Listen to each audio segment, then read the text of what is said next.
Hello అండి. ఇప్పుడు మనం 13 హోల్ స్క్వేర్‌ని ఈజీగా ఎలా కనుక్కోవాలో చెప్తున్నాననమాట. సో, ఇలాగే హోల్ స్క్వేర్ టర్మ్స్‌నన్నీ చేయొచ్చనమాట. సో, ఫస్ట్ వచ్చేసరికి 1 స్క్వేర్ అంటే 1. నెక్స్ట్ 3 స్క్వేర్ అంటే 9 కాబట్టి 9ని 09గా రాస్తున్నా. Next 1 into 3 3.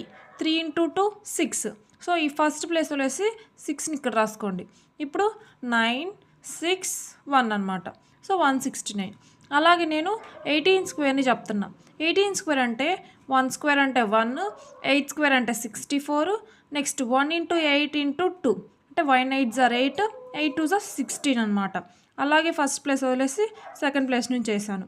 ఇప్పుడు 4, 6 + 6 12, ఇక్కడ 1 క్యారీ చేశాను. ఇక్కడ ఒక 2 + 3 3 అనమాట. అలాగే నేను 24 హోల్ స్క్వేర్ చెప్తున్నా. ఇక్కడేమవుతుంది 2 స్క్వేర్ అంటే 4, 4 స్క్వేర్ అంటే 16, next 2 4s are 8, 8 2s are 16 అనమాట. సో ఇప్పుడేమవుతుంది 6, 6 + 1 7, 4 + 1 5. సో 576. అలాగే మీరు 34 హోల్ స్క్వేర్‌ని కనుక్కొని కామెంట్ చేయండి అనమాట.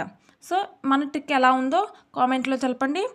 ఇలాంటి మరిన్ని ట్రిక్స్ కోసం మన ఛానల్ని సబ్స్క్రైబ్ చేయండి.